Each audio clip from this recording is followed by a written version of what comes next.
Gare de Pékin, octobre 2007.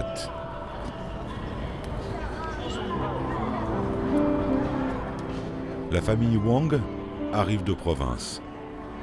C'est un petit couple typique des grandes villes. Ils ont un niveau de vie plutôt confortable pour le pays et ils n'ont qu'un enfant, Tao. Il a 11 ans, il est malade, il a besoin de soins. Les Wang sont venus consulter un neurologue de la capitale parce que leur fils perd de plus en plus souvent connaissance.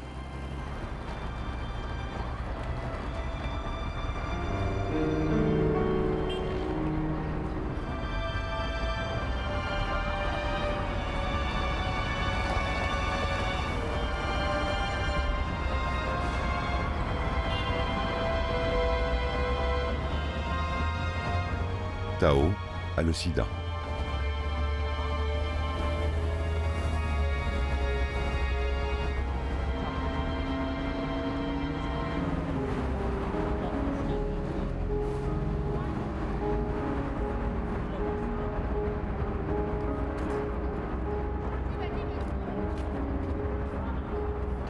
Comme à chaque fois qu'ils arrivent à Pékin, les Wang passent d'abord dans les bureaux d'une association d'aide aux malades. Oh, ça a changé. Il n'y a plus de chantier maintenant. Oui. Tu te souviens la dernière fois qu'on est venu? Il y avait une grande grue immense juste devant. Maintenant, les immeubles sont finis. Tu vois, il y a aussi les deux grandes tours là-bas.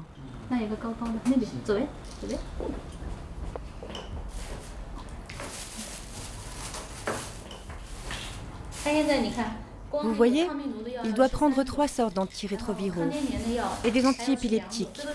C'est le traitement de base. Mais en plus, à cause des effets secondaires et des carences en vitamines, il prend aussi différents compléments. Au minimum, c'est 6 prises de médicaments tous les jours. Tao a contracté le virus du sida lors d'une transfusion en 2002 dans un grand hôpital de Pékin.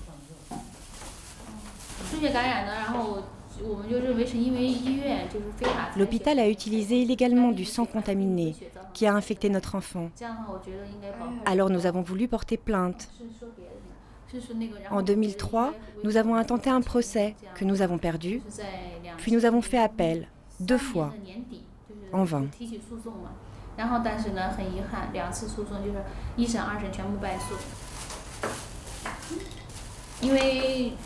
C'est parce qu'il ne faut pas que ce genre de problème soit révélé dans la capitale.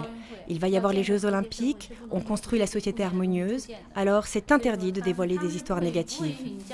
Nous ne pouvons pas gagner notre procès. Sinon, cela voudrait dire que même en 2002, la sécurité du sang n'était pas garantie à Pékin. Malgré leur douceur et leur peine, les Wang sont donc des gêneurs.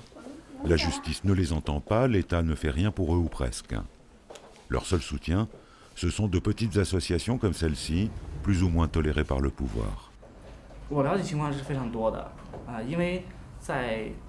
Il y a énormément de familles dans ce cas. Parce que depuis les années 90 et jusqu'à maintenant, un grand nombre de gens ont été contaminés par le sida en vendant leur sang. Une grande quantité de sang et de produits sanguins contaminés ont été utilisés dans les hôpitaux, transfusés à de nombreux patients qui à leur tour ont contracté le sida. Et cela, ils ne le savent pas. Alors, ils continuent à propager la maladie. Comme ils sont dispersés dans toute la population, ils sont difficiles à identifier et le gouvernement refuse catégoriquement de les recenser. Cela ferait désordre, en effet, la Chine serait obligée de publier les vrais chiffres du sida. En attendant, Tao perd connaissance jusqu'à 3 fois par jour maintenant. Par la faute d'une transfusion, à cause d'un commerce malsain qui a ravagé le pays et que les autorités chinoises cherchent toujours à minimiser.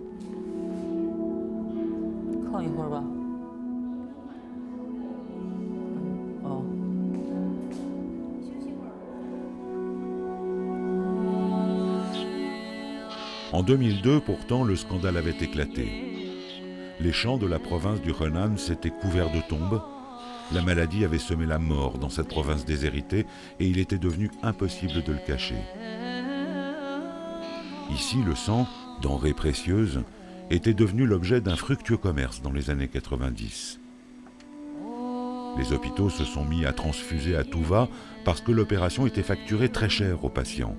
Le plasma sanguin, lui, faisait le bonheur des laboratoires pharmaceutiques. Pour beaucoup de paysans pauvres, vendre son sang était donc devenu la première source de revenus, de 5 à 20 euros la poche de 400 millilitres. Ils ne savaient pas que cet argent serait mortel. Les autorités locales et sanitaires, ainsi que d'entreprenants trafiquants privés, souvent liés aux premières, n'ont pas cherché à le savoir. Les stations de collecte de sang, publiques ou privées, se sont multipliées. Chaque village a eu très vite sa propre station et très vite aussi ses premiers malades.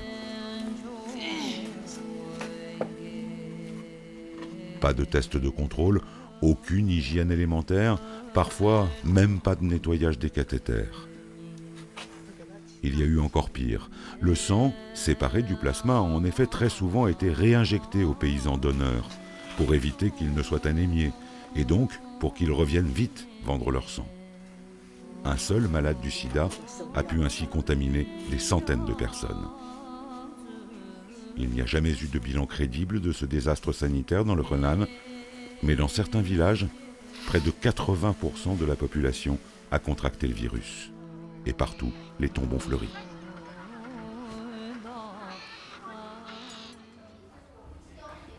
L'association Ai The Sing est la seule ONG chinoise d'envergure dans la lutte contre le sida. Elle aide les malades et enquête depuis le début sur les cas de contamination par le sang. Son fondateur, le docteur Wan Yanhai, a démissionné de ses fonctions officielles au ministère de la Santé et depuis, il ne cesse d'interpeller le gouvernement. Malgré les menaces, la surveillance policière, malgré de fréquents séjours en prison. Maintenant, la loi chinoise exige que le sang provienne de dons non rémunérés.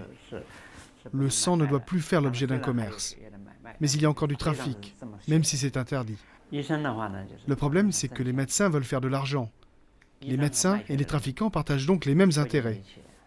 Les médecins imposent de plus en plus de transfusions payantes pour augmenter leurs profits. Trafiquants et hôpitaux, tout le monde y gagne. Surtout quand l'opacité et l'absence d'informations sur les dangers de la transfusion restent de mise, ou quand aucun test de dépistage n'est jamais prévu. Le gouvernement n'informe pas le public du danger des transfusions sanguines. Alors, dans l'ignorance, les gens contaminés continuent leur vie de famille. Ils mettent des enfants au monde et la maladie se propage aveuglément. Est-ce qu'on sait combien de personnes ont été contaminées par transfusion sanguine ? Non. Mais ce qu'on peut affirmer, c'est qu'ils sont disséminés dans tout le pays. Et donc, pas seulement dans le Henan, le lieu du scandale de 2002. Là, les autorités chinoises avaient implicitement reconnu qu'il y avait un gros problème. Le Premier ministre en personne avait même passé le Nouvel An 2005 au chevet des malades. Les officiels du Henan ont eu raison de parader autour de ce puissant venu de Pékin. Ils n'ont jamais été mis en cause pour leur désastreuse gestion de la crise. Le secrétaire du parti de la province a tellement bien poursuivi sa carrière qu'il vient d'entrer au bureau politique à Pékin. Quelques bonnes paroles, une pincée d'aide et de médicaments et une version officielle, problème limité à une seule province et 70 000 contaminations seulement. Hors de question de laisser parler ceux qui estiment ces contaminations à 1 million dans le Henan seulement et qui savent bien qu'elles concernent toute la Chine.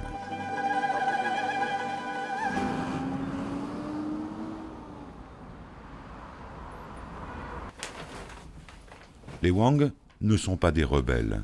Ils tentent inlassablement de suivre une voie légale pour que les responsabilités des uns soient établies et qu'on les aide aussi à soigner Tao.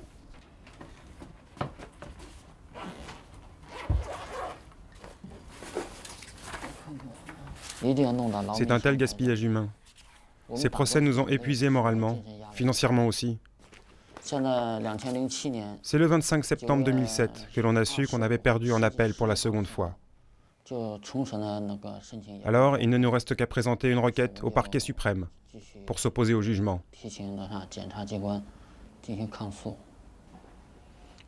J'ai très peu d'espoir. Très peu.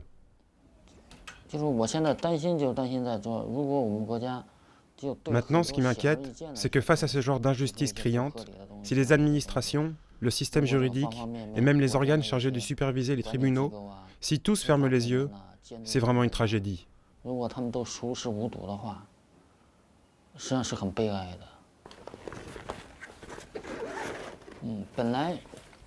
Normalement, nous n'aurions pas dû avoir besoin de mobiliser toutes ces ressources juridiques pour régler un problème aussi évident. Notre cas aurait pu être résolu très simplement.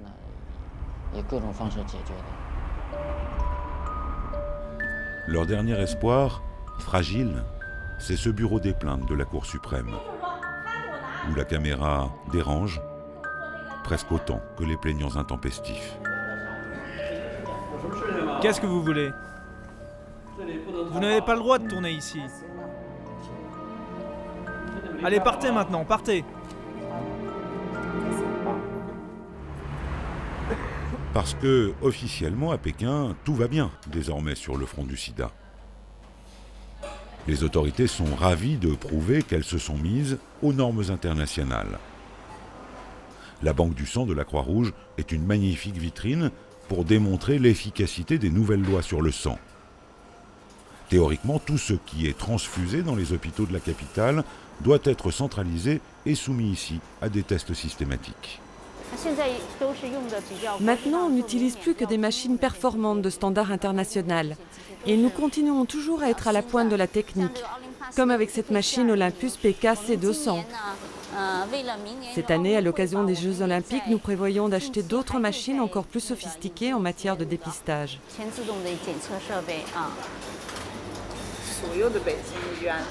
Vous pouvez confirmer qu'il n'y a plus de problème dans les hôpitaux de Pékin ?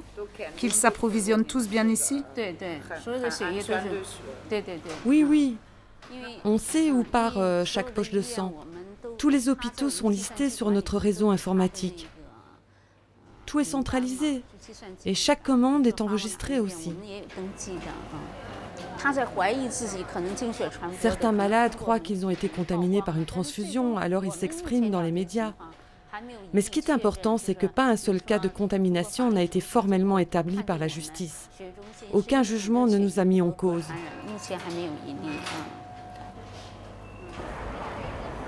Tout va bien donc. La municipalité de Pékin s'est même dotée de beaux autobus flambant neufs, très bien équipés pour la collecte du sang, promus au rang de cause nationale.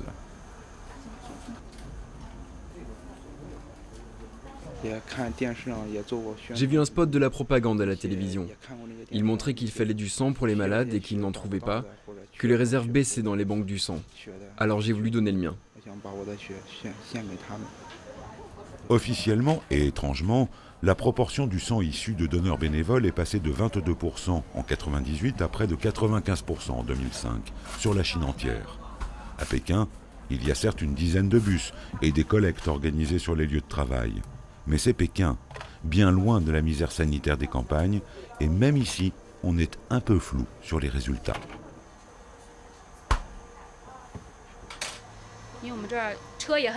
Oui, les dons satisfont la demande de Pékin. C'est ce qu'on nous a dit en tout cas.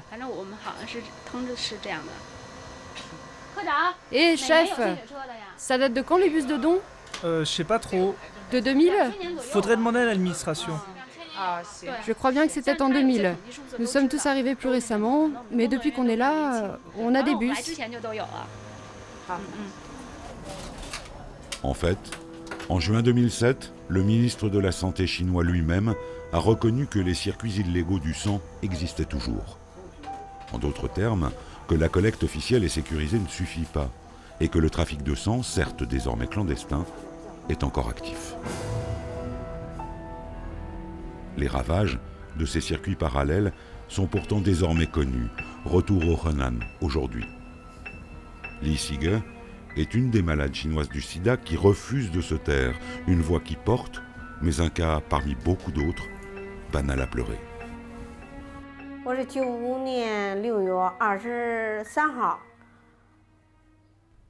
C'était le 23 juin 1995, au petit matin. J'ai été transfusée à la maternité de l'hôpital de Ningling.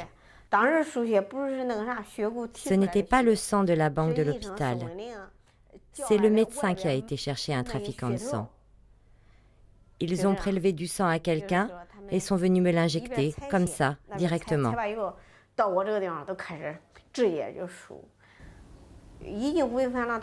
À l'époque, c'était déjà interdit. Mais en fait, dès qu'il y avait une intervention chirurgicale, ils allaient se fournir en sang auprès des trafiquants venus d'ailleurs. Comme les autres, elle n'a pas su qu'elle était alors devenue séropositive et qu'elle allait transmettre la maladie à sa première fille, puis quelques années plus tard, à la seconde. Voilà. C'est ma fille aînée. Pas d'informations, pas de test, rien qu'une immense douleur quand l'aînée est morte du sida et qu'elle a compris que c'était elle qui l'avait transmis. Elle avait 9 ans quand elle est partie.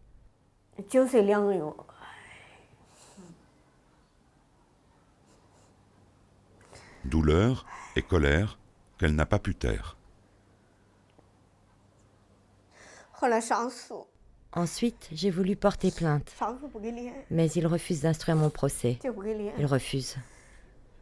Le tribunal m'a dit que le gouvernement n'autorise pas l'instruction des procès de contamination du sida par le sang. Lee Sige a vite réalisé qu'elle n'était pas la seule dans ce cas. Elle a compris qu'elles avaient été plus de 40 à être contaminées par des transfusions dans son petit hôpital. Alors, elle a regroupé ses femmes et là, elle est devenue dangereuse pour le pouvoir. L'année dernière, on est allé à 8 personnes se plaindre à Pékin. J'avais emmené ma petite. Et c'est le 2e jour. 2 voitures avec des policiers et des officiels locaux sont venus nous chercher pour nous ramener de force au Henan. 3 d'entre nous ont été jetés en prison. C'est moi qui ai été détenue le plus longtemps, 21 jours.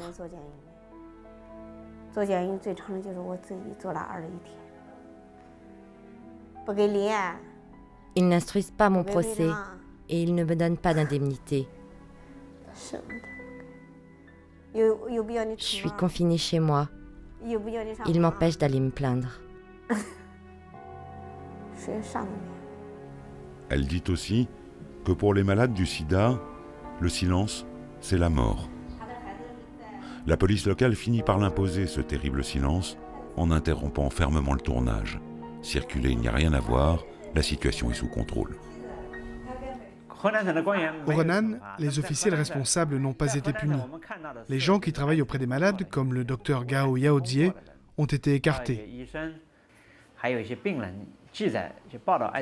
Même les malades, lorsqu'ils ont commencé à communiquer, à raconter ce scandale au monde extérieur, ils ont été placés en résidence surveillée ou alors envoyés en prison.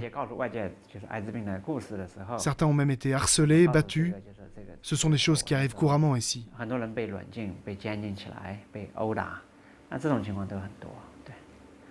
Le docteur Gao est toujours très difficile à voir. Elle a consacré sa retraite et ses économies aux malades du Henan. Elle a tenté de les regrouper et elle est donc constamment surveillée.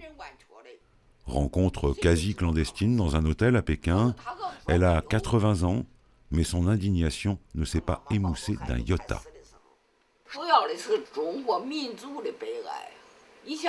C'est la tragédie du peuple de Chine. Vous pensez à mon âge. De combien de jours je dispose encore ? Si les contaminations continuent à ce rythme, que va devenir notre pays ? Est-ce qu'on peut étouffer ce problème pendant 10 ans, 20 ans ? Et lorsqu'on ne pourra plus cacher ce scandale, la situation sera devenue désastreuse, n'est-ce pas ? Il aurait mieux valu prendre des mesures à temps.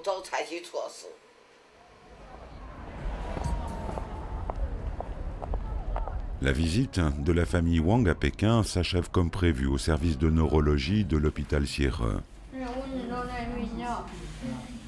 Les résultats de l'analyse de Tao ne sont pas très concluants.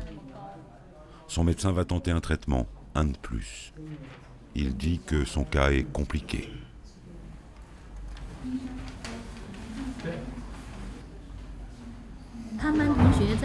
Quand il était petit, à l'école, ses camarades le présentaient toujours comme le meilleur élève de sa classe.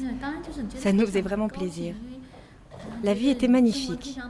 On n'avait pas de problème financier, on était insouciants. Et après? Ensuite, tu es tombé malade. Et maintenant, tout est devenu tellement difficile. Qu'est-ce qu'il y a, maman? «